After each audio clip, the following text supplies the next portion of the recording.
नमस्कृत्य नरं चैव नरोत्तमं देवीं सरस्वतीं व्यासं ततो जयमुदीरयेत्। ओम नमो भगवते वासुदेवाय। ओम नमः पितामहाय। ओम नमः प्रजापतिभ्यः। ओम नमः कृष्णद्वैपायनाय। ओम नमः सर्वविघ्नविनायकेभ्यः।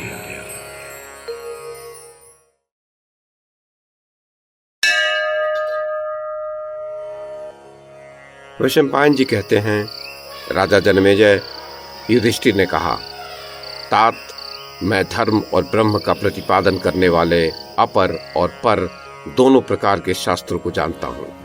वेदों में दोनों प्रकार के वचन उपलब्ध होते हैं, कर्म करो और कर्म छोड़ो, इन दोनों का ही मुझे ज्ञान है। परस्पर विरोधी भावों से युक्त जो शास्त्र वाक्य हैं, उन पर भी मैंने युक्तिपूर्वक विचार किया है।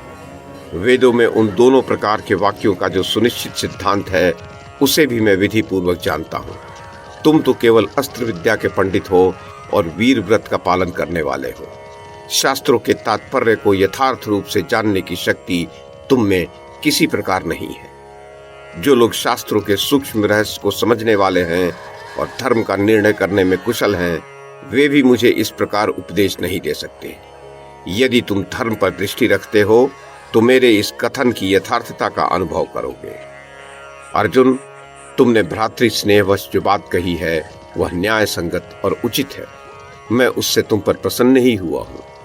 संपूर्ण युद्ध धर्मों में और संग्राम करने की कुशलता में तुम्हारी समानता करने वाला तीनों लोकों में कोई नहीं है। धनंजय, धर्म का स्वरूप अत्यंत सूक्ष्म एवं दुर्बोध कहा गया है। उसमें तुम्हारा प्रवेश होना अत्यंत कठिन है, किंतु मेरी बुद्धि उसे समझती है या नहीं, ये आशंका तुम्हें नहीं करनी चाहिए। तुम युद्ध शास्त्र के ही विद्वान हो। तुमने वृद्ध पुरुषों की सेवा कभी नहीं की है। अतः संक्षेप और विस्तार के साथ धर्म को जानने वाले उन महापुरुषों का क्या सिद्धांत है, इसका तुम्हें पता नहीं है। जिन महानुभावों की बुद्धि परम कल्याण में लगी हुई है, उन बुद्धिमानों का निर्णय इस प्रकार है। तपस्या, त्याग और विधि विधान से अतीत इनमें से पूर्व की अपेक्षा उत्तरोत्तर श्रेष्ठ होता है। कुंती नंदन, तुम जो यह मानते हो कि धन से बढ़कर दूसरी कोई वस्तु नहीं है, उसके विषय में मैं तुम्हें ऐसी बात बता रहा हूँ जिससे तुम्हारी समझ में आ जाएगा कि धन प्रधान नहीं होता है। इस जगत में बहुत से तपस्या और स्वाध्याय में लगे हुए धर्मात्मा पुरुष देखे जाते हैं, तथा ऋषि तो तपस्वी होते ही हैं। उन सबको सनातन लोकों की प्राप्ति होती है। कितने ही ऐसे धीर पुरुष हैं जिनके शत्रु पैदा ही नहीं हुए। वे तथा और भी बहुत से वनवासी हैं जो वन में स्वाध्याय करके स्वर्गलोक चले गए हैं। बहुत से आर्य पुरुष इंद्रियों को उनके विषयों से रोककर अविवेक जनित अज्ञान का त्याग करके उत्तर मार्ग के द्वारा त्यागी पुरुषों के लोकों में चले गए।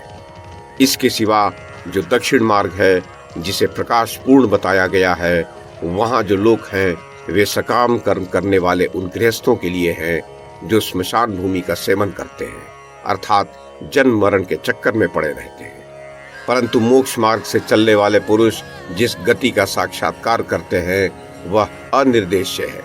अतः ज्ञान योग ही सब साधनों में प्रधान एवं अभीष्ट है, किंतु उसके स्वरूप को समझना बहुत कठिन होता है।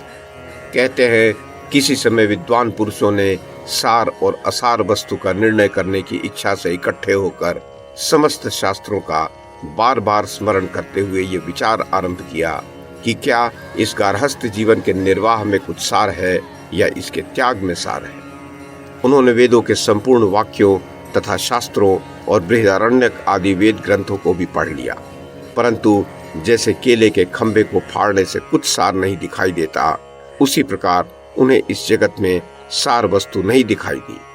कुछ लोग एकांत भाव का परित्याग करके इस पंच भौतिक शरीर में विभिन्न संकेतों द्वारा इच्छा द्वेष आदि से आसक्त आत्मा की स्थिति बताते हैं, परंतु आत्मा का स्वरूप तो अत्यंत सूक्ष्म है। उसे नेत्र द्वारा देखा नहीं जा सकता, वाणी द्वारा उसका कोई लक्षण नहीं बताया जा सकता। वह समस्त प्राणियों में कर्म की हेतुभूत अविद्या को आगे रखकर उसी के द्वारा अपने स्वरूप को छिपाकर विद्यमान है।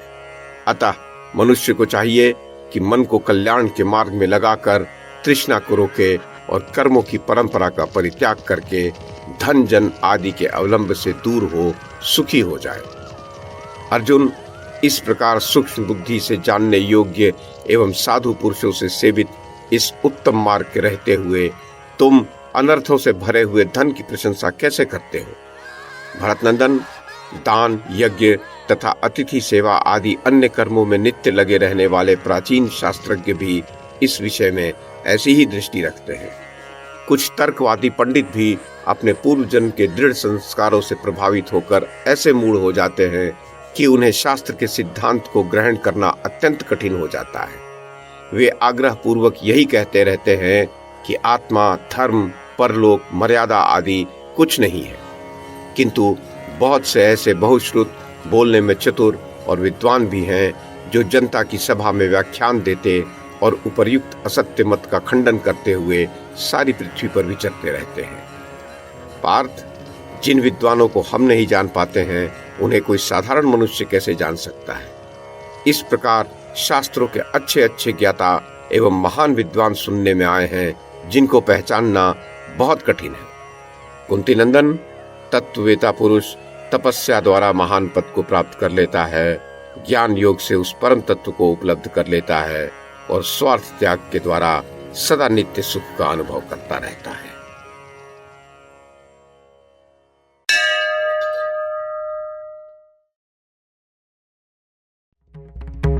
YouTube के माध्यम से महाभारत की कथा को एक श्रृंखला के रूप में प्रस्तुत करने का हमारा ये प्रयास यदि आपको सराहनीय लगा हो तो कृपया इस कड़ी को लाइक और शेयर करें, चैनल को सब्सक्राइब करें और बेल आइकन को दबाएं। साथ में अन्य लोगों को भी देखने के लिए प्रेरित करें। धन्यवाद और नमस्कार।